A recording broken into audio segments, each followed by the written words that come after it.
about joining the Marines, and he said, if I could do it over again, I would give up everything I accomplished in cycling to fly military jets. Wow. And, he's a 2-time Tour de France winner, Yeah. the only American Tour de France winner.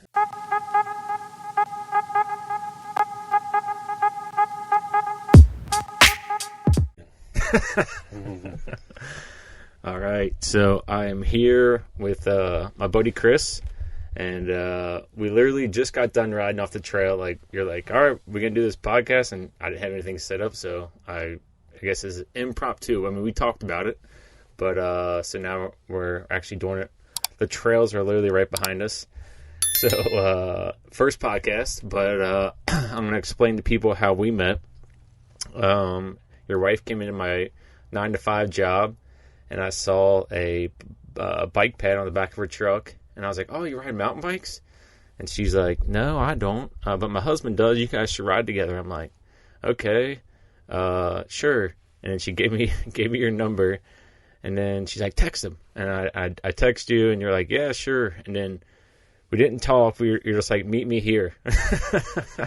So I met you up in Bella Vista, and we rode. And I'll say that I'm used to these trails that are right behind us that are flowy. You kind of just climb a little bit, then flow down. And you took me on an 18-mile ride. Yeah, I remember that day. Hot and humid. Yeah, it was hot, humid. I was kind of embarrassed because I was like, this guy's never going to ride with me again. And we rode a bunch since then. Yeah, it's been awesome. Yeah, it has. So thanks for, you kind of pushed me. So I basically, thanks for pushing me to beyond my limits and riding with me. Yeah, you bet. You've done a lot of improving already. Yeah, since we've been riding together. So. I don't know if you're just telling me that sometimes or if you actually see it. Oh yeah, no, I see it. Yeah, today on Interplanet Janet. Yeah, you're right there behind me. So yeah, so our favorite trails, which actually I have a video coming out soon. They're off Price Coffee Road is Hand-Cut Hollow. We've ridden those probably the past 3 times. They're so fun. They're awesome. So you just moved here from Downeyville, California, but you're originally from Arizona. Yep. And that's where you started riding? Yep. So I grew up in Tucson, and that's a great cycling place. Started there behind our house building jumps and sweet ramps and all that, and kind of was born and raised mountain biking in Tucson. Really? It was, just a good community. You started working at I remember you told me you worked at a bike shop when you were like 17 or something? Yeah. I worked at Gary Menard's shop. It's called Tucson Bicycles. And yeah. That set me up for a lot of stuff. It was just a great job to learn how to wrench on a bike and build wheels, all that stuff. And he actually sponsored me. So I was racing a lot and had a lot of good support. And then it was a Trek dealership. So that set me up for, like, the Postal Team was really big back then. And they would come to Tucson to train, and so they would say, hey, let's get a local guy to show us around, and they picked me, and so I got to ride with all kinds of cool people and big names. Did they, were you in, like, up to their standards, or were you kind of like, man, these guys are way, way faster than me? Yeah, and they were, later on, I did race against some of those guys, and they were on another level, for sure. Yeah. Well, yeah, they were doping. We were together at the start line. Yeah, that was a lot of doping going on. Yeah. And, I thank God that I didn't get sucked into that at all, because I probably would have, because cycling was everything for me back then. And, there was some coaches that people were pushing me towards that ended up being doping coaches. And so I'm just thankful that I didn't have to deal with that decision. I just never went there. So yeah, I'm sure it's a tough line of like, well, I will be better, but I know the outcome's not going to be good. Yeah, and you do so much work to be like in the rings of those top guys. Yeah, and it's got to be tough to be like, no, because you're not going to be as good. That. And then so I sympathize a little bit with some of those guys that like you devote so much to be that good, and to have to put that away basically and say, no, I'm not going to do that program, Yeah, did you ever watch that movie about the guy who started doping, the cycling movie? He busted the Russian guy. Yeah, and then he fully doped, right? Yeah. He ended up getting worse results, I think, after he doped. But yeah. Like, Yeah, there's a time period there in his training. I think he was like way, way faster. Yeah. And I think that Russian guy who was all part of the Olympics, I think he's still in hiding. Oh, really? Yeah. Dang. So, that's crazy. but Spartacus, I think. Or is that the name? It sounds Something like that. Yeah. But then I know you went to the service, so you were riding for Trek, and then when you were overseas, you just kind of hung up mountain biking? Yeah, there was, I look back, I told you on a ride today, biking has been a part of my life, just a really nice, awesome part of my life. And so I was pretty much probably the fastest I've ever been. And that was right around when 9/11 happened. And I, was devoting my whole life to riding. And I felt like a little drop in significance in that after that, because I was like, man, I got younger brothers. I need to step up and do something. So I just thought in my head, and I don't know if, it didn't end up being true so much, but I thought it was going to happen a lot more. So I thought, man, I'm pedaling around in circles here, doing nothing, and maybe I should do something to serve. And so I joined the Marines, and that decision it's kind of a crazy story, but I was out of flight school because there was a guy that worked at the bike shop who was a pilot, and he said, hey, you can do this for a living, So I was at the flight school, and then Greg LeMond bought an airplane. So I don't know if you know who Greg LeMond. Yeah. So he's at this flight school at the same time as me. I had just gotten these amazing results in a race in Arizona, and so the flight school introduced me to him, and he had a development team, and he put me on it. And then I told him, we got to ride a few times, just him and I, and I was like, hey, I'm thinking about joining the Marines. And he said, if I could do it over again, I would give up everything I accomplished in cycling to fly military jets. Wow. And, he's a 2-time Tour de France winner, the only American Tour de France winner. And I would never be as good as him, but that just released me to go, hey, go do it. And I'm so thankful to have done that. And, I got to see the world and, experience all kinds of other stuff in the service that is really unique, for a young man. I think it's a perfect place to go. So really? Do you think if he didn't say that or any part of it, you think he still would have done it? That really, really released me. It would have been a harder struggle. Yeah. Because I would have thought, hey, man, biking is awesome. I'm pretty good. And I think I would have gone off and just went down that path, which probably would have led to, who knows what, but probably not. I mean, there's such few people that really make it. So it probably would have been just a lot of frustration, honestly. Right. Yeah, I think people are like, well, if I just try harder, I just bike. Yeah, there is a percentage, but, man, there's their dedication, and they have to be on the podium or you're just nothing. Yeah, your worth, basically, is how your last result was, and that's a hard way to live. Yeah, no matter if it's cross-country, downhill, or anything. I think some people think, if I could just cycle all the time, but I think what people don't see is how much time they're putting in and how much they rely on sponsors. Oh, yeah. It's crazy. Yeah, that lifestyle, you're living like a monk. And, I tried it out, and, I got my pro license at 18 and was racing pro road and mountain bikes. And back then, I was, the Lance era. He was winning the Tour at the time, and, cycling was big. A lot of sponsorship opportunities, and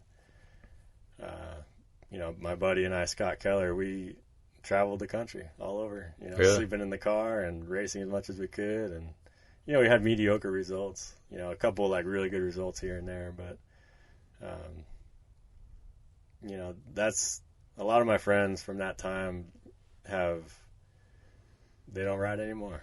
They took it really far, but then ended up not liking it, So there's some moderation in there that I think is key. And there's a lot of youngsters in Bentonville here that are really, really good. So I'd encourage them to take the long view of riding, because, I'm in some ways faster now than I was then. And it's a sport that you can do for a long time. So don't get frustrated early, because you can develop a lot over time. Yeah, I think when I raced XC, we were kind of like all right, we got to get this. We got to be at this weight. We got to train. And then, like, a buddy of mine actually said, man, what are we doing? Like, we're not even enjoying this anymore. Yeah. We're just trying to make sure we podium or top 5 at this race. And then I was kind of like, oh, yeah. And then we just kind of, like, basically just turned that switch off to, like, enduro or more trail. And we're like, man, this is fun. We travel more for the fun of it. Yeah. And it just changes your – and we've talked about that, too. Like, we saw some cross-country people, and we were like, let them do their thing. But, man, it's just like there's so much more to it. There is. Yeah, and you can see some racers that have the fun. Yeah. Like they just ride differently. Yeah. And a little more style, a little bit. You can just tell that they're having fun versus just grinding away at the result. So, there is a balance there. So when you overseas, were you like, man, I really miss? Did you bike over there at all? Yeah. So I did ride here and there, and in fact, my call sign at the squadron was Spokes. All right. I rode here and there, and people knew that I had ridden quite a bit. Yeah. And that was a big part of my life. But, I didn't ride a ton until I got out. So I did 8 years in the Marines, and I was in Afghanistan on my last deployment and ended up being a really violent, and a lot of guys were losing their arms and legs to IEDs, and 28 guys died. And so I was praying a lot, and I was saying, hey, if I get home in one piece, I'll be so thankful. And I did think a lot about riding at that point. I was like, there was such a contrast to what we were doing that it was I'm thankful to have that experience, to be like thinking about single track and getting my mind off of what was going on there. Yeah. So cycling still had a part in my mind for sure during that time. Yeah, it's I don't know how to explain it, but like once you're into it and you really enjoy it, it doesn't ever go away. Yeah, like we were talking about on Inner Planet Janet today. You do a whole lot just for like a few seconds of like satisfying, awesome trail, and years away you think about it, like it's so awesome. Yeah. Speaking of Inner Planet, like people listen to this, it's probably our favorite trail in Bentonville, you think? Yeah, I think so. It's got a good mix, high speed, some good hits in there, some jumps. It is short. Yeah, it's short. But you'll work for it coming back up, but man, it's fun. It is fun. And then the one that we rode like 3 times, what's it? The Body Machine. What you called it, chaos. Yeah, it's very chaotic. And then there is the correct line to take, and you'll be taken care of by the trail, but it's a very fine line. Yeah, I just looked at lines like, nope. Yeah. But so when you came back, when I ride with you, I could tell that, you've jumped before, or, you feel pretty confident in jumping. Were you doing that stuff when you're young, or did you wait till you came back to like master those skills? Yeah, I did always like to downhill and jump, but it wasn't until I was living in San Diego and I was just getting out of the service, and there's a lot of illegal trails there that are just awesome. Really? And very jumpy. And there's a progression there that you could do the smaller stuff and then lead up into the bigger stuff. So like Temecula, where the Intense Factory is, and they have their own downhill trail that they've designed, and it's amazing. It's intimidating, but you can do little stuff here and there. But that was when I really started like, hey, I want to learn how to jump. I was riding at Ted's a lot, and it's just this mountain that's just got a network of illegal trails that are just really awesome. And so it's called Ted's? Ted's, Ted Williams Parkway, yeah. Okay. But the trail system's called Ted's. And so anyone in San Diego, you'll know what I'm talking about. And that was a distinct time where it said, kind of the shift you were talking about, XC to all mountain or whatever you want to call it. So it took a lot of practice and progression, taking the small stuff, getting really confident at that, and then a lot of crashing too. Yeah. But it's so fun, man. Yeah, when I first rode with you, I was like, oh man, this guy's way better than me. Yeah. But like Yeah, but what's kind of good is if I don't get too far off your tail, I guess you want to call it, it helps somebody like me a lot, like watching your lines and then just, okay, pull up a little bit and you got it type stuff. Yeah. And then, so did you learn all by yourself or did you like everything? No, I did learn just on my own, but I did have a lot of good influential riders too. Yeah. Like Chris Powell lived in San Diego. He was a big time, like World Cup level rider that I got to ride with, and same kind of thing, watching him do stuff. And you think like, I can do that.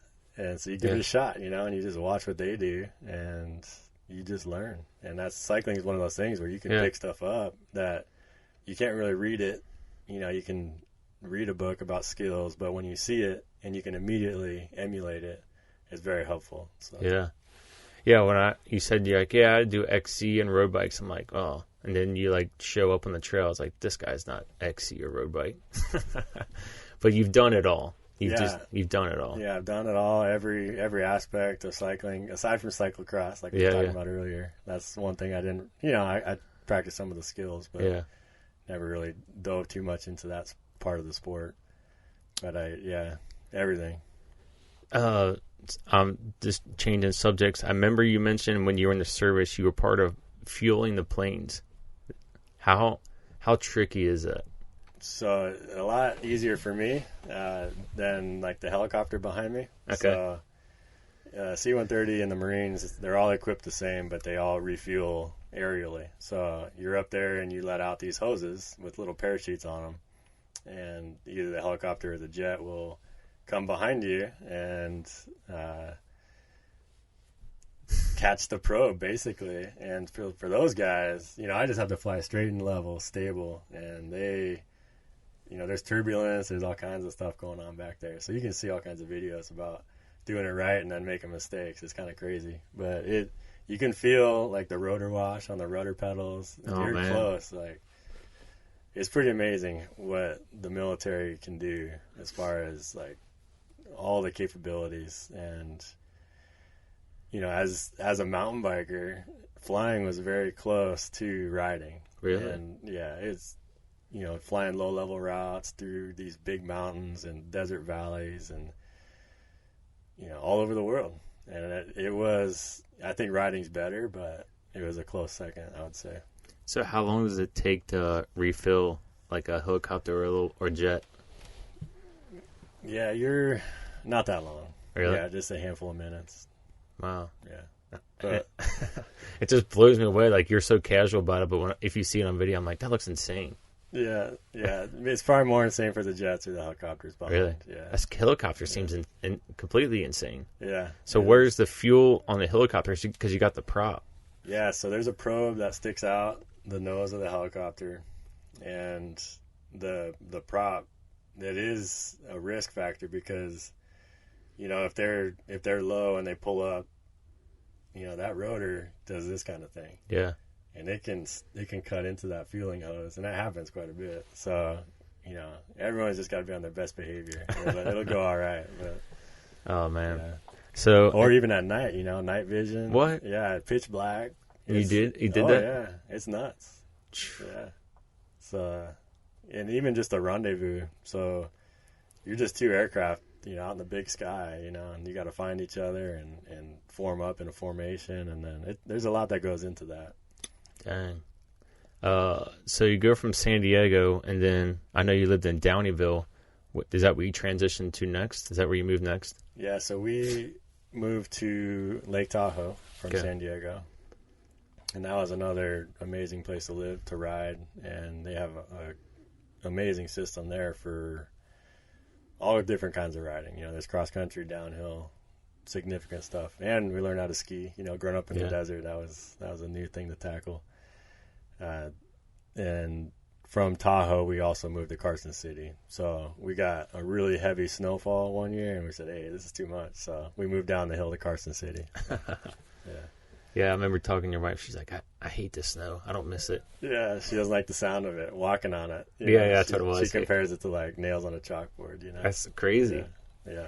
So when you're in Carson, how far is Carson City from Downeyville? It's 3 hours. Okay. Yeah. And so we bought we wanted to get a cabin, and then we went shopping in Downeyville for one of those, and ended up with a big old giant ranch. So, dang. Yeah. And you were right on the Downeyville race, like right on the line. Like you were part of it. Yeah, there's an easement for the trail through the property.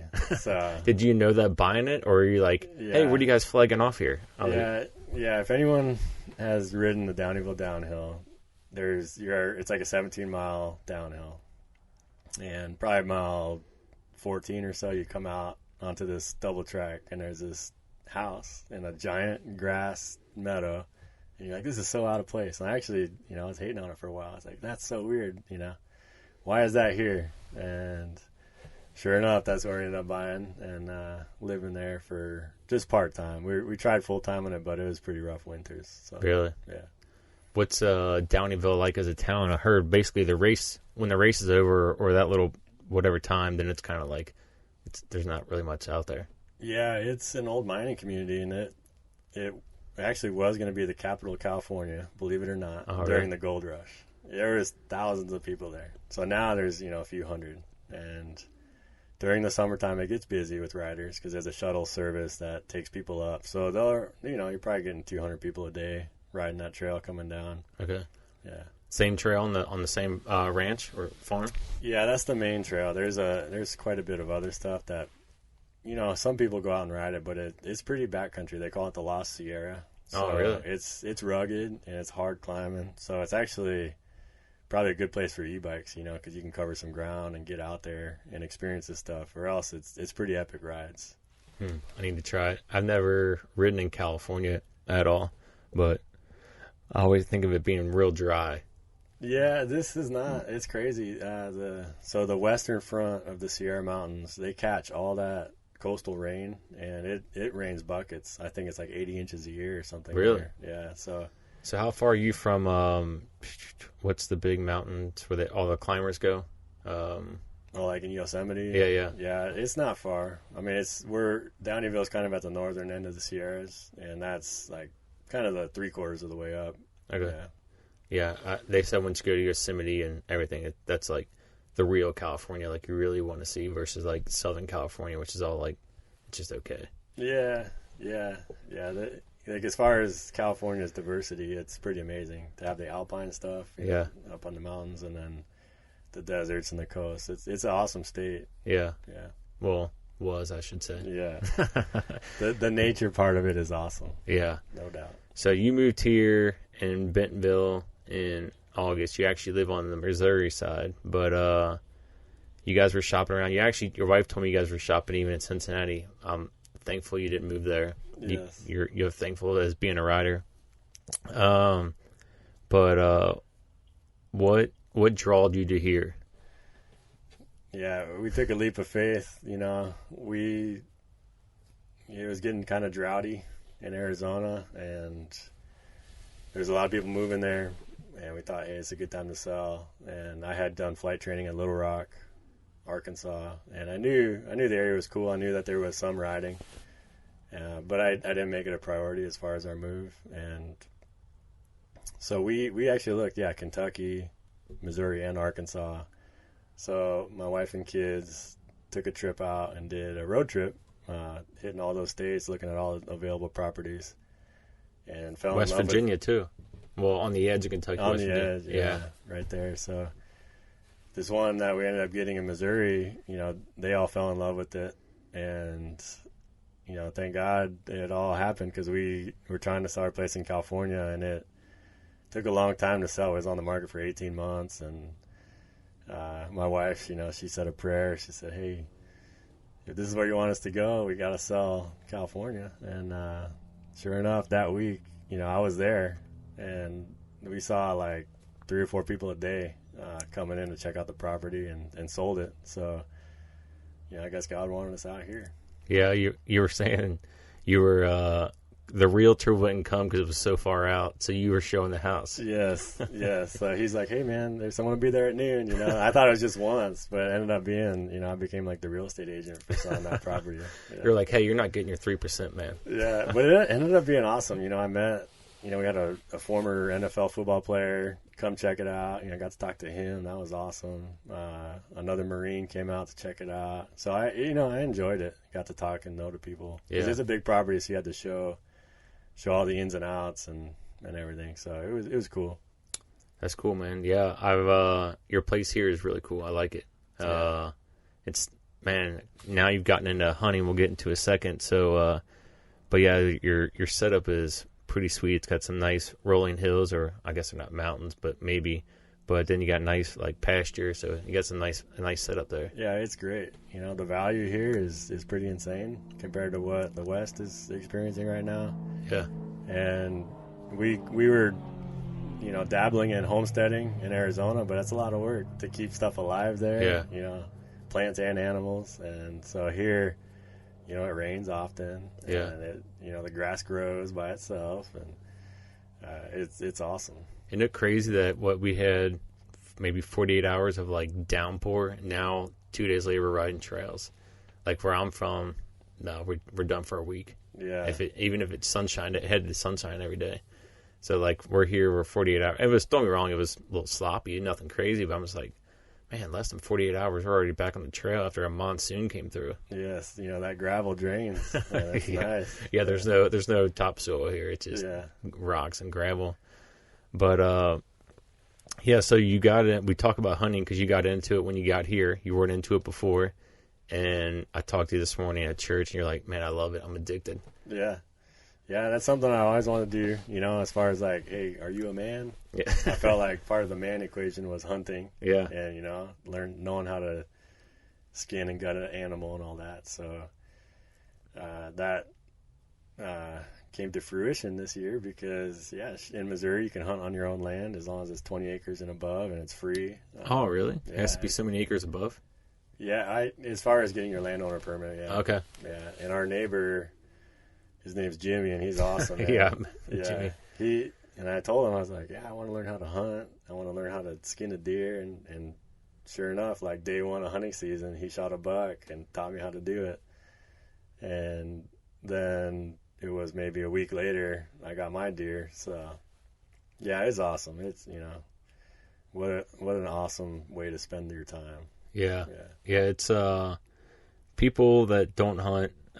They're like, so you're out there by yourself and that's what you do. I'm like, yeah. They're like, you just sit there or ever stand where you like to hunt from the ground a lot, don't you? Yeah. Not even in a blind, kind of like seek and stalk a little bit. Yeah. We started out in the blind and just kind of sitting there waiting. And I guess my nature likes to be out moving, and, I have scared a lot of deer away. I know that. So I try to minimize that, but yeah, I like to walk. Do you think that's like part of your military of like, all right, we got to move around. We can't just sit here. Yeah, I feel like that, especially, I took my son out a couple times and, safety is obviously a factor, but I almost felt like we were patrolling for sure. Yeah. That's pretty, me and my buddies back home were always like, all right, we got to do one seek and stalk hunt, even if we don't get anything, just because I think the excitement's way more than just, all right, something comes by, we'll get something. Like when you're out there and you're just kind of like exposed, it's a way bigger factor. Yeah, I've learned a lot about where they like to hang out, where they sleep. And actually found another spring on the property. Oh, which really? is awesome. And I probably wouldn't have found it if I wasn't out like digging around looking for deer. So a friend of a friend, his family has like a big farm, and he found a cave that no one knew about. And he actually got to name the cave. So a cave, it has to become a cave. I'm getting sidetracked, but if you can go full dark, it doesn't have to be deep as long as it's full dark. And then if no one's ever claimed it, you can name it whatever you want. So we named the cave. What did you name it? The name's like really, really long. Okay. I was just like, I know it's like their last name's like Childers, like Tyler Childers is singer, but then it's like, I don't know, he put like two other names in front of me. I couldn't remember. I was just like, why so much? Like, just put like Steve's Cave. Yeah. I guess when you get to name something, you make it count. So. Yeah, so, but you're not only into like just regular hunting, you're bow hunting mostly too, right? Did you do gun or did you just do bow this whole year? Yeah, I did both. Okay. Yeah. The two deer I got were with the rifle. Okay. Yeah. that's another, my neighbor, he liked to bow hunt, and he's been shooting forever, really, really good. So I just thought it'd be a cool thing to do with your neighbor. So I bought a bow. My daughter got one too, and so we target practice almost every day. Oh, really? For like a long time over the summer. So I felt confident enough to go out and do the deer hunt. Yeah, you were if you don't mind telling the story about when you shot the tree that you thought you had a clear shot. Yeah, so when you shoot an arrow, there's a little arc to it. Yeah. And when you're looking down the sights, it's level, so you don't really get to account for the elevation change of that arrow. So, I was standing behind a tree, and these two deer, they came running up, and they sensed me, so they stopped, but they couldn't see me. So I had this perfect broadside shot, and, it's pretty treey and branchy, but there was a small window there. So I was like, all right, here we go. And, released the arrow, and boom, hits this oak tree. and it was this dead oak tree that was just arcing right above that window where I was shooting. So, there's a broadhead still stuck up there. Yeah. Oh, yeah. But then you said if you were to just like duck down or something. Yeah, the lesson learned on that one is, look at all your available shooting windows. Yeah. So I could have, because they couldn't see me, I could have taken a knee and had a much easier shot. So would you have been able to, or you like, would have been too low for the deer, or would it still been a good shot? Yeah, it would have been a better. Really? Yeah. So they were like uphill from you? They were or downhill? Almost at the same level. Really? Yeah. Maybe slightly uphill. But didn't you say one didn't move and you still had a shot? Or was that something That else? was the rifle one. Okay, yeah. Yeah, so the rifle part is I was walking up a road and I saw a deer up on the ridge, and it was pretty open. It was maybe 75 yards. So it's a good shot. So I took the shot. And I saw that there was two deer originally, and then I saw them scramble around. And I was like, "Oh crap! Did I miss? What happened?" So I started running up the hill, and then another deer, or the same deer, I didn't know, showed up. So I was like, "Well, maybe I just injured it." So here I'm gonna shoot this one again. And so then after I took that second shot, the deer ran down the hill and died. And so I was like, "Well." No, maybe it must have been the same one. Maybe I missed the first one, or I got hit by a tree or something. So I go and gut it and skin it and all that stuff. And my neighbors came over and they said, good deer. That's a good looking deer. And I said, hey, can you guys go up on the hill and just double check? I took two shots. I thought maybe I hit two deer. And they went up and they couldn't find anything. So I was like, maybe I missed. Then I just kind of felt inside like, you really need to get up on that hill. So I took my daughter up there, and sure enough, there's a dead deer. Really? And I had two shots, two deer, and thankfully two permits. So nice. Yeah. So what's the how many does can you get in the season? Is it two in McDonald County? Okay. Yeah. And then one buck. Well, or is it Missouri? I know some parts of Missouri you can get a buck with a bow, and then you get a buck with a gun. But if you don't get a buck with early bow, you can get a buck with late season. So you can get 2 bucks. Yeah, I'm not exactly sure. I know that if you got one buck with the rifle, that's it for like $1 per person, pretty much. And then the archery, it had 2 different, so I can still get does or bucks with the bow. But yeah, there's some limitations there, and it is different per county. So. Yeah, and then you're also telling me where you're at. You can't gun hunt turkey. You can only bow hunt turkey. Yeah, because they're not like, I guess they're just very limited. Yeah, so they're like in some counties when there's a lot more turkeys, you can do both. But here, Do you think you'll get into turkey hunting? Oh yeah, it's open right now. So if I see one, I'll definitely. So, what do you know about turkey hunting? I'll tell you this: they can see from here to way far. Yeah, I don't know much. Yeah. Yeah, so if you see one like take off and you're like, man, how do you see me move? That's their. So unlike deer where it's scent and their eyes are kind of like whatever, not terrible but not great. Turkeys, the scent's gone, but then their eyesight's like keen, like like hundreds of yards away. Wow. Like we'll be like hunting, and I'll be like slowly moving, and my buddy's like, "Oh, we're busted." Like it's crazy. Luckily, the blind that we hunt out of, we made sure the back was all black, so we couldn't they couldn't see anything. But so I was turkey hunt one time, and they were coming this way, like towards me. For people who are just listening aren't gonna understand this, but they were kind of close towards me. Then they went around the tree, and the tree's farther out. And my buddy's like, when they come back around, take the shot. And one sped up. I was like, all right, okay, cool. So I got the one that was out in the lead, and then the one in the back sped up. Now, this time has passed, so I don't think the DNR can get me now. But so the one in the back sped up, and I took the shot, and they both dropped. And so that was kind of illegal. One bullet too. Yeah, that's awesome. So, but yeah, that was kind of frowned upon. So we had to claim one day, claim one the next. Yeah, yeah, that was something I was concerned with too, because I was like, man, is there a limit per day? You know? So that, it's not that way, but I had that same thought. Yeah. So I don't know how much you want to get into it, because I know it's something you're in the works of. It's up to you. But I was at your house, and you had this thing. It's ultraviolet. I always forget what rays. Yeah, infrared. Infrared. Yeah, and it's for like therapy. And can you explain that? Well, first off, when I saw it, I was like, "What is this crazy contraption?" Yes. And you're like, "Yeah." And you guys turned it on, and I was about blinded. Yeah. Yeah.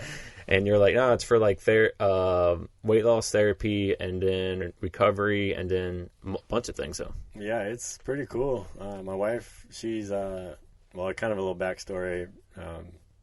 She is the founder of Club Pilates, and that was a company that we started in San Diego, and we started as kind of a side project. I was flying at the squadron, and we were pregnant with our first, and we thought, hey, you're working at this gym, and they're taking a big chunk of your money.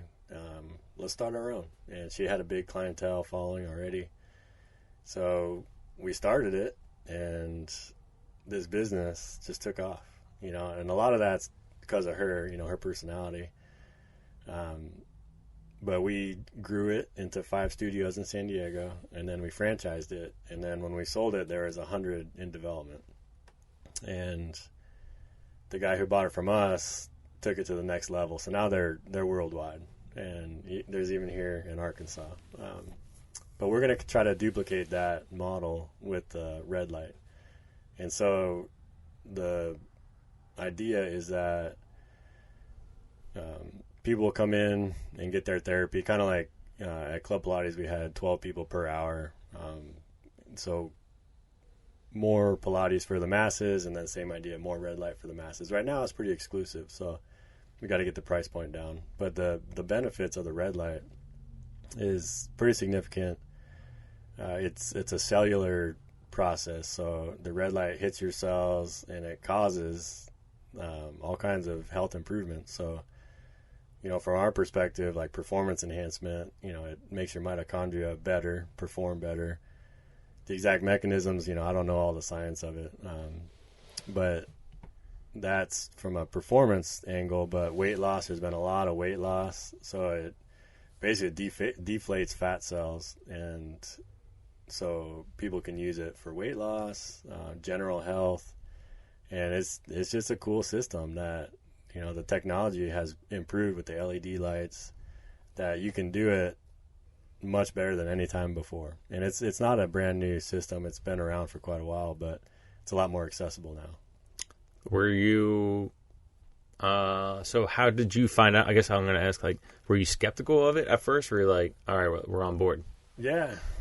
So my wife, she's business coaches, and there was a lady in California in Vacaville, and she was telling her all this stuff, hey, I want to start a franchise, red light. It's awesome. So she was telling Allison about all these benefits. And so she was kind of growing in knowledge about it. And we ended up buying one just to try it out, and some books, and learned, the science behind it. And both started doing it. And so she's lost, some LBs that she's been wanting to lose for a while, and looking good. So that's the one in your house right now? Yeah. Okay. Yeah. And so what she she sees the benefits. The science is out there to support it, and it's just a matter of getting it available to people. Yeah, I've never seen anything like it, or I mean, maybe I'm just, I don't know, haven't ventured out, but, or is it something rather new to the public? Yeah, it's pretty new. A lot of professional sports teams use them, in the locker room for recovery, enhancement. Those cellular improvements help everywhere. So if it's an aerobic sport or if it's a power sport, it's all cellular based, So the better you can get your cells working, the better you're going to perform. So, yeah, it's I'm not sure like what all sports do. I know NFL teams have them, and I think that's more for the recovery aspect of it. So how does recovery on that versus like what's this, like Nordic tech, like boots or things you put on your legs? Would that be like a competitor in a sense? Yeah, so you're talking like the ice. I guess they're ice, or they massage, or I'm not sure what they do. They're just like basically put it all the way up to your almost to your like pelvis area. Yeah, I think it would be complementary in a lot of ways, because part of like the system is that you red light and then you go like on a shake plate, and then because your cells are doing all kinds of rejuvenation and improvements that you need to either exercise or stand on the shake plate to get that all processed through your body, and to detoxify. So you want to drink a lot and eat healthy and all that, but it's a complementary to have massage and the red light. Yeah.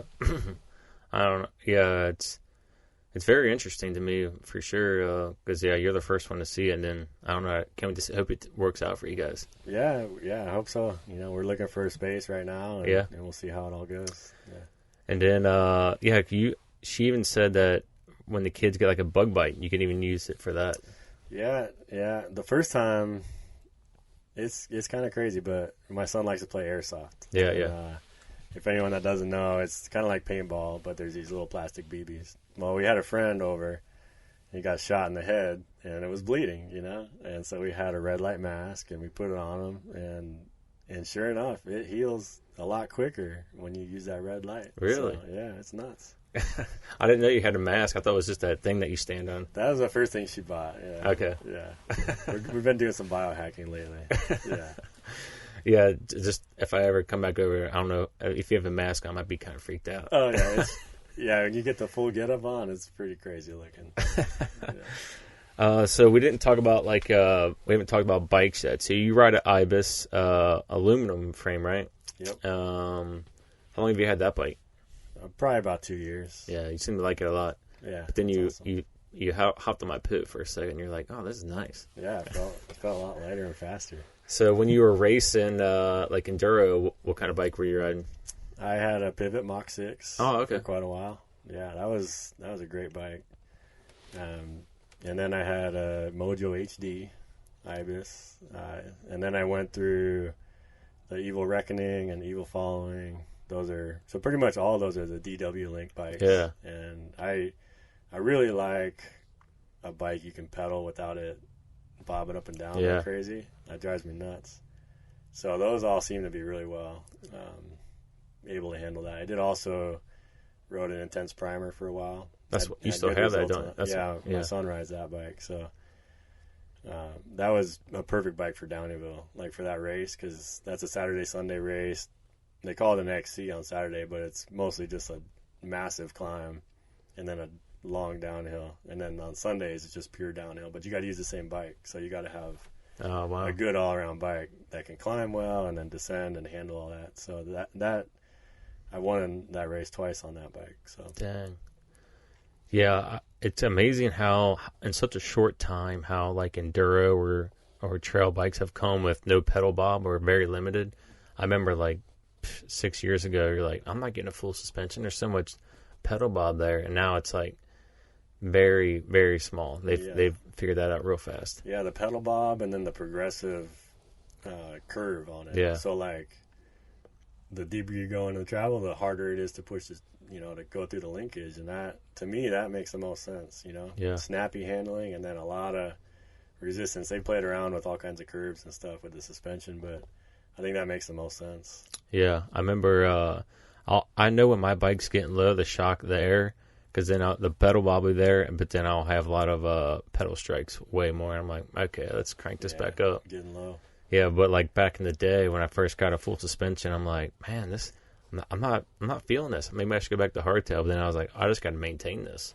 Yes. I just got to put some more air in it. And then once you realize that and understand a little bit more of the full suspension versus being on a hardtail forever, it's like, okay, this is way better. Yeah, there's not really a downside now. No. Yeah. No, yeah, I guess if you're full XC, maybe the weight, but man, they get them down to. I saw some guy built a 19-pound full suspension or 18-pound. Yeah. But it looks crazy. Yeah, not only the suspension, the geometry too. Yeah.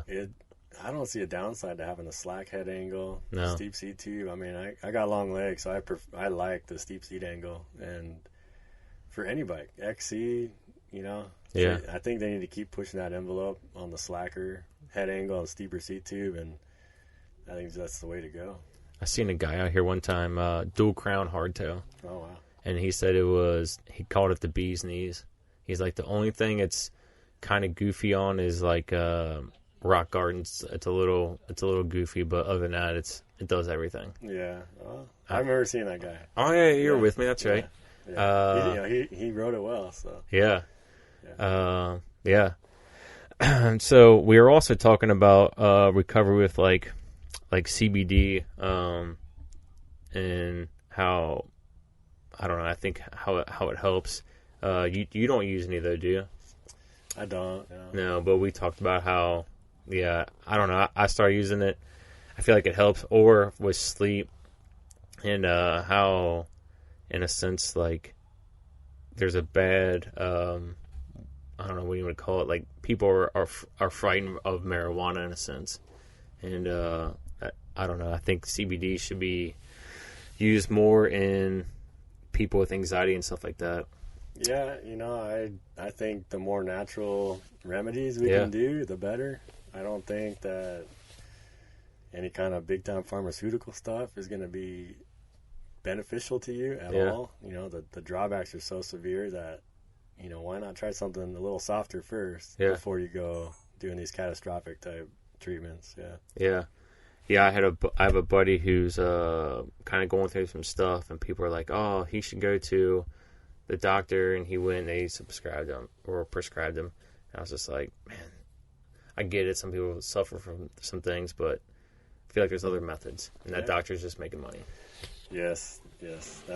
I think that's probably one of the biggest problems that we have right now is the money is so big right now that it's like everyone wants to invest in the medical world, and the ROI is so good.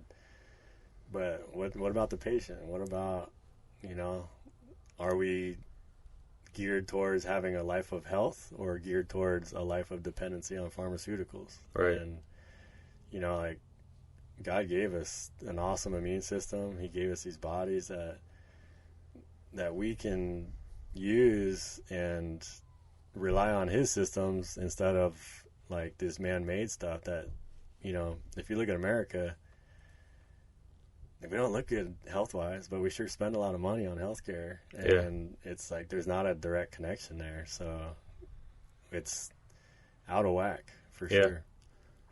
Totally agree. That's kind of why you're, in a sense, you're not going to go full off the grid, but you're basically becoming a full-time farmer. Yes. Working on that. I'm learning a lot. Yeah. Fast too. Learning fast. We want to get, a dairy cow, maybe some sheep. It's kind of funny. When I got out of the Marines, they offer you this really extensive career test. Like, what should you do with your life after you get out of the military? They say it costs like a lot of money to do this, and it's like 3 or 4 days long. So I take this test, and the results I get is you should be a farmer. So, no way. Yeah. So here I am, my grandpa had a dairy farm in Wisconsin, and, I always thought he's just a happy person. And I think that, we're made to work. We're supposed to work. We're supposed to receive what the land can give us and cut out the middleman. And so the more self-reliant that we can get, the better. Yeah. Yeah, I grew up, my dad it was my grandpa's farm. My dad ran it. It was 450 acres. I would go there before school and then after school. I hated farming. Absolutely hate it. But like now as I'm older, it's kind of like you appreciate that in a weird way. Like, oh, okay, this does make sense. But like as a kid, you're just like, how can I get myself out of not doing that again? Yeah. It's like it's weird because our nature is to avoid work. Yeah. But at a certain point, you learn like if you avoid work so much, you're not healthy. Yeah. And if you got an able body, it needs to work. And whether that's exercise or working on the farm, it's just something that we need to do. Yeah, I think people also kind of like in the same boat. It was like, well, I just don't want to work anymore. I think what they're probably trying to say is I don't want to do this job anymore. They're just not enjoying, like, you're going to work the rest of your life in a way. You just got to enjoy what you're doing, not just like, oh, I got this, I just don't want to work anymore. Well, everyone's still working. Yeah. It's not just, you're just going to hang it up and sit around all day? Yeah. Like, I don't know. You'll work. Yeah, it's kind of funny, I guess, at that job, but, work is part of life. Yeah, yeah. So no matter what, you're going to work. Yeah, I was talking to a buddy about this, how social media kind of puts a bad rep on people. Like, look at these people, they're just enjoying life. I'm like, nah, you're just seeing a picture. You don't know what that is, and what's behind that, or it's fake or whatever. But in reality, just I think if people just work and enjoy what they're working at, like from my instance, just like me setting up this podcast and doing all that, like that's work. I'm not just like when we're done, someone else ain't going to put on the work and putting it out there. So, I mean, that's not like full physical work, but it's still work. Yeah. Yeah, you're working towards a goal. Yeah. And you don't get to a destination without moving your feet. So, yeah. I just know too many people who like don't want to work, but then I think it's just, they just don't want to do what they're doing. Yeah. So. Yeah, kind of the way that we're going with technology, obviously it's awesome. Yeah. It's good. But we're not made to sit behind desks for 40 hours a week and staring at screens. And there's got to be some outlet that people have. And obviously sports, mountain biking, that's like, I think that's the best. If you can get into that, I mean, spend your day doing whatever, but get your exercise, get out there and enjoy life and get out and breathe fresh air and exert yourself. And you'll be just so much better off. I might be biased here, but I promise, well, I guess, I think that mountain biking or biking in general, people who do it, they look younger than what they actually are. I don't know what it is, but like you'll see I've seen a guy who was 80 years old mountain biking in Asheville. I thought he was 55. Yeah, I believe it. And I'm just like, what? He's like, yeah, I've been mountain biking my whole life. I'm just like, man, it's almost like a weird fountain of youth in a weird way. Oh, totally. You go out for a ride. I grew up riding almost every day with a friend of mine named Jesse Steffen, and we got reconnected recently, and we went out for a ride, and sure enough, we feel like kids. Yeah. So not only is it like a fountain of youth, as in it's good for you, but literally like you feel like a kid. And how good is that for you to like let go of a lot of things in life and go be a kid, go ride, Yeah, and then I think since the pandemic, more trails, more bikes. Yeah, don't get me wrong, they might be hard to come by now because everyone's trying to buy them, but the sport over the past 2 years has grown so fast with new people. Yeah, and e-bikes is a part of that too. Yeah. And not getting people that are older or just wouldn't normally get them out here too, because now they can go out and ride and do those things and feel good. And so I think that is an amazing benefit of e-bikes, is that they get couples out together. They get just people that wouldn't get out back out there. Yeah. Funny story. My buddy's like, he's like, you ever gonna give up mountain biking? I'm like, probably not. He goes, isn't that so girl like pass. He's like, isn't that how you've lost relationships? I was like, I mean, which one are we talking about here? Yeah. Like, he's like, maybe you should give it up to find a lady. I was like, that's probably not going to happen. No, you just got to find the right one. Yeah. So, I was never I went to Catholic school, but then I just kind of stopped and kind of went to church on sporadic, just family asked me to go. But since I met you, I've gone to church, and so I want to thank you for that. Oh yeah, you bet.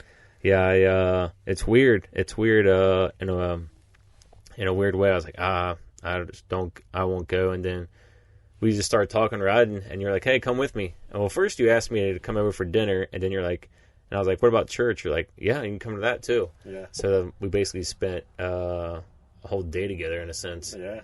But so I appreciate that. Yeah, well, it's an awesome way to spend the day. Yeah. It's gonna sound foolish, and I would have called myself foolish.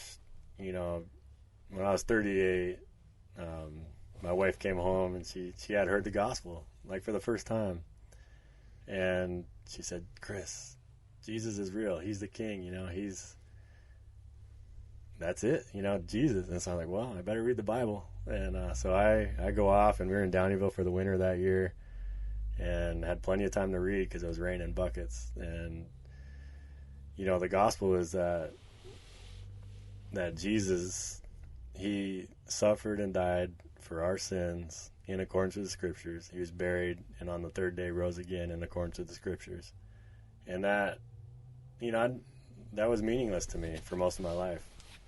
And the part of that I'd encourage anyone that is curious or even opposes it, go read the scriptures. And I would say start off with Isaiah. It's written 700 BC. It's in the middle of the Bible. And ask yourself, how can this be? Okay, they're explaining Jesus to the incredible detail of all the stuff that he would do.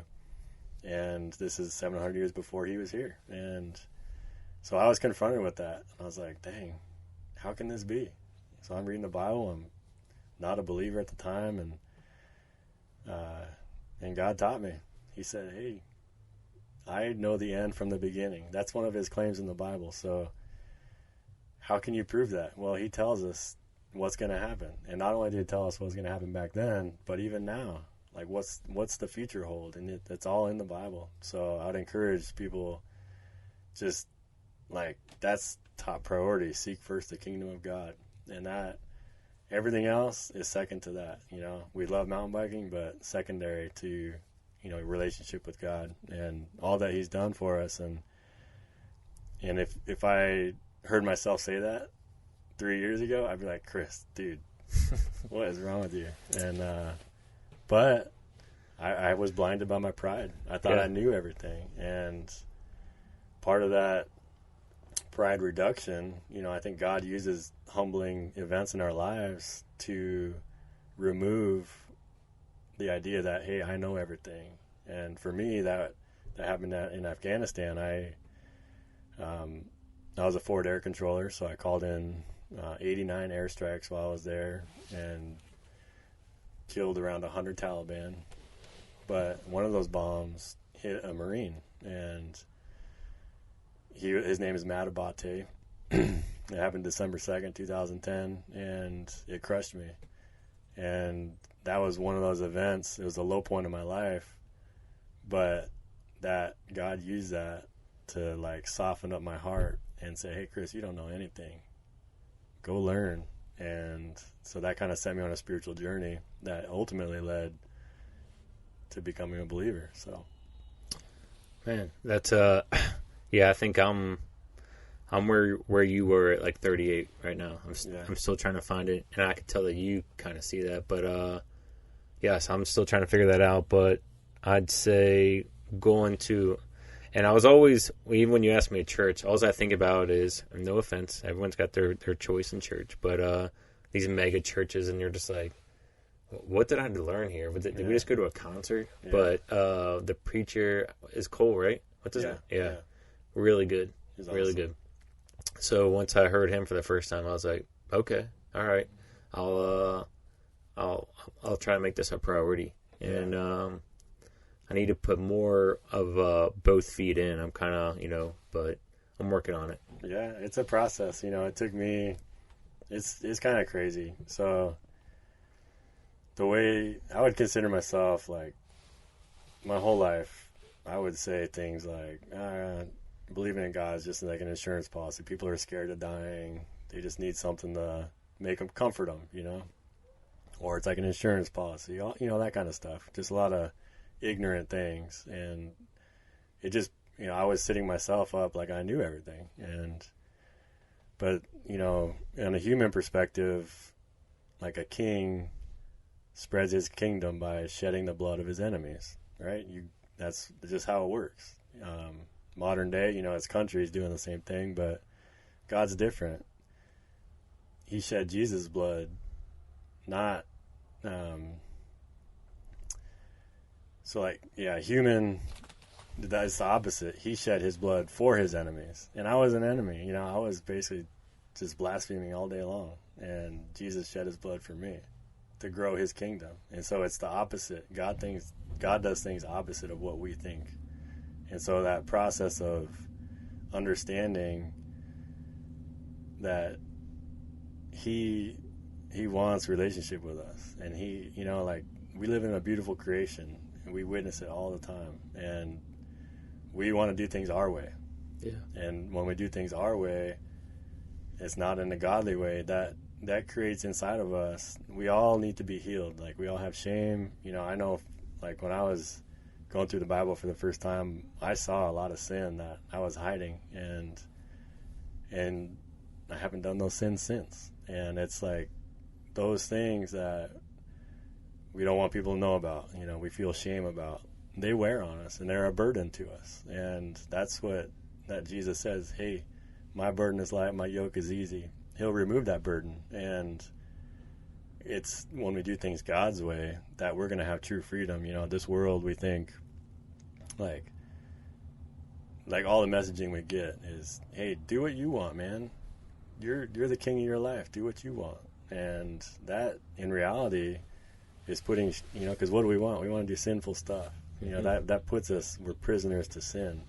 So we lock ourselves in our own prison. And when we do things God's way, that's freedom. It's, you know, he designed us. He knows how we work. He knows all our systems and how to run optimally. And when we do things his way, that's freedom. So, you know, that's kind of, the world says that's restriction. That's too, like, uptight. But no, that's freedom, you know. And if you go outside of that, you're locking yourself into a prison, you know. And I think all of us feel that when we do things our way, living by our fleshly desires, you know, that it gets us in trouble. So I never thought of it like that. Probably a lot of people don't think of it like that. Yeah, I never did, you know. It's just, that's part of the process that, like, I went through a transformation, you know.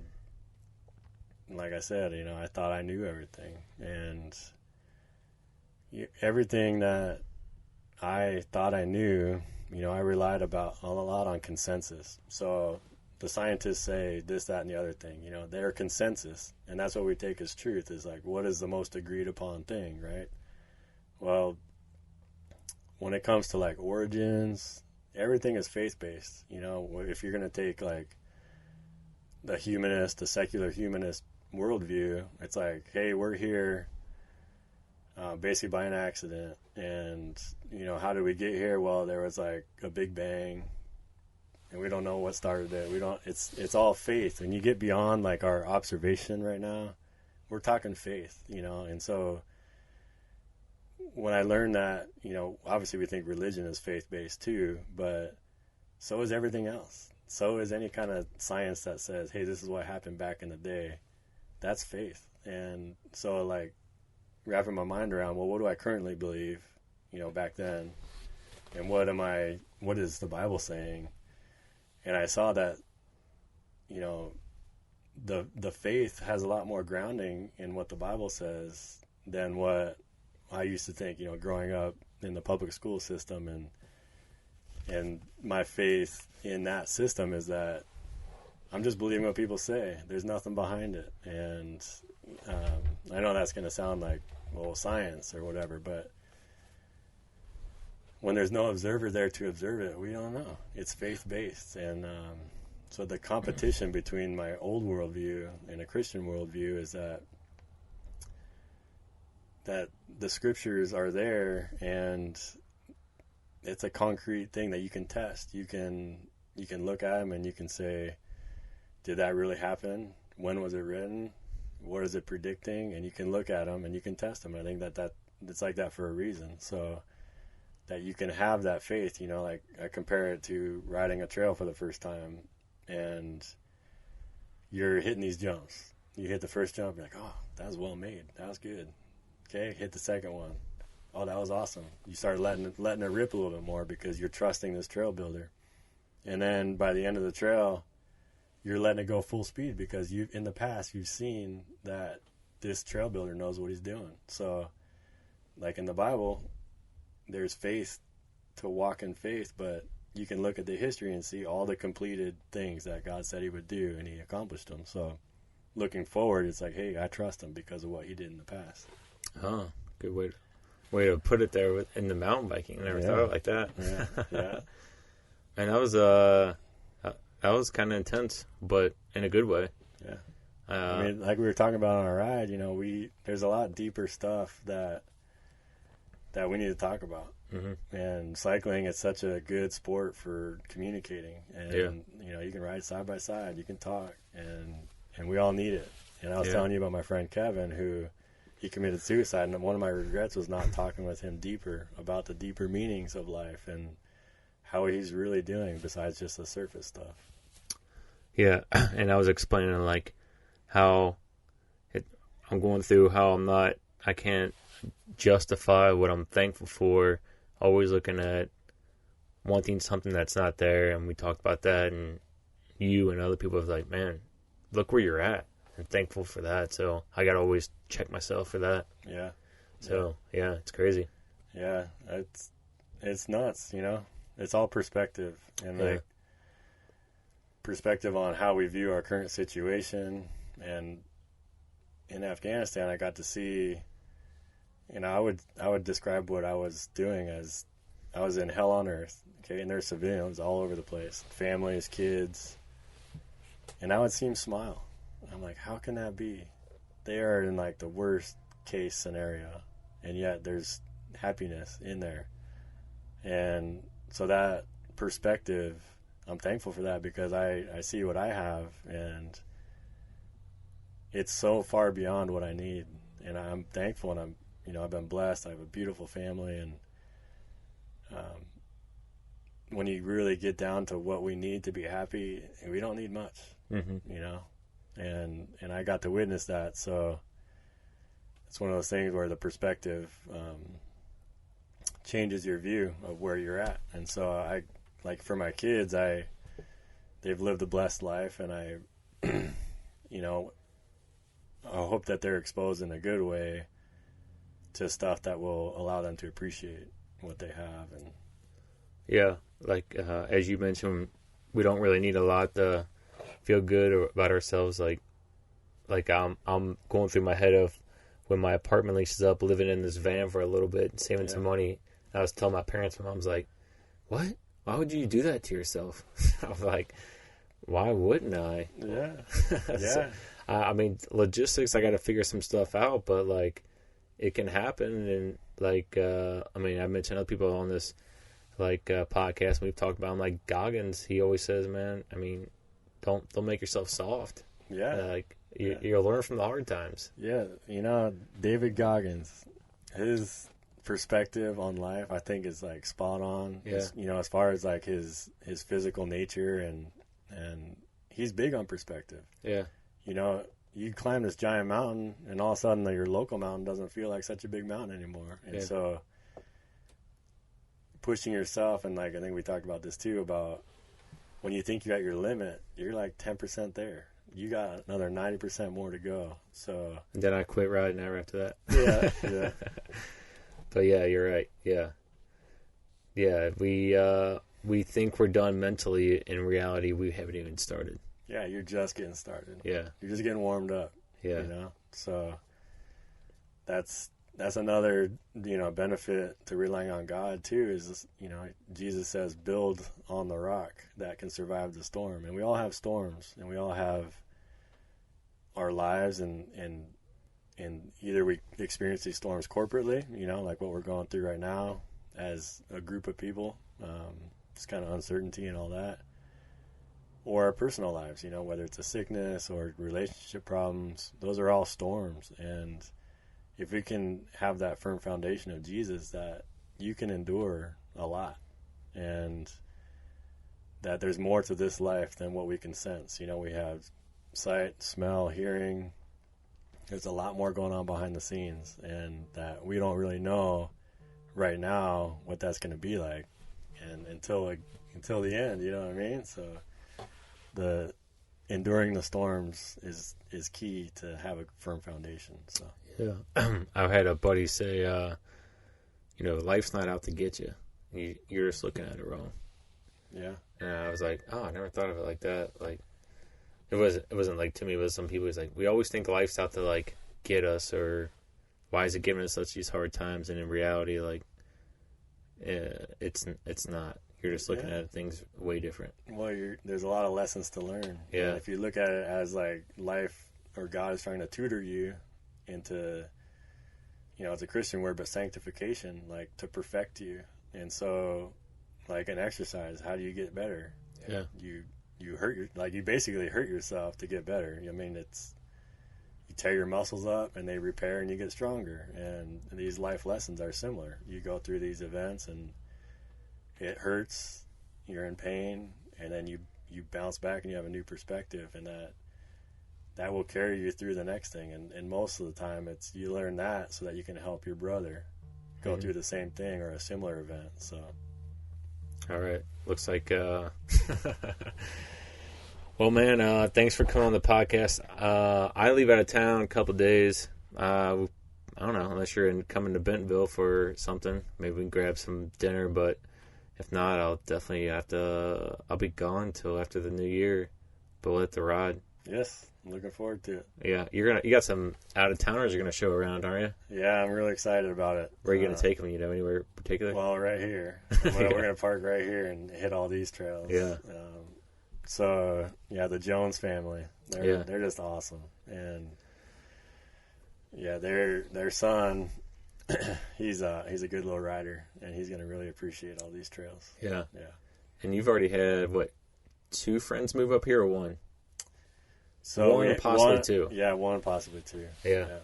Yeah. You know, I'll tell you, there's a mindset living in the West that, hey, this is the best. Yeah. And for whatever reason, that's just the thought that I've always had. Like, oh, you want to go east? It's like it's flyover country. But I love it. I love it here. I love the people. I love what Bentonville's doing with the riding. You know, when we moved here, I thought, I'll probably be a downgrade in the riding, but it's not at all. Yeah. They do a real good job of, we don't have a ton of elevation, but we'll get a ton of trail. Yeah, and you know, my riding has changed. I've always been like, you climb up once, big climb, 1 big downhill. But here it's like intervals. Yeah. I actually think it's a healthier way to ride. Yeah. Yeah. Yeah, man. Well, I enjoy riding with you, and you're pushing me to the limit. Thanks for pushing me off the drop the hammer. Yeah, that's awesome.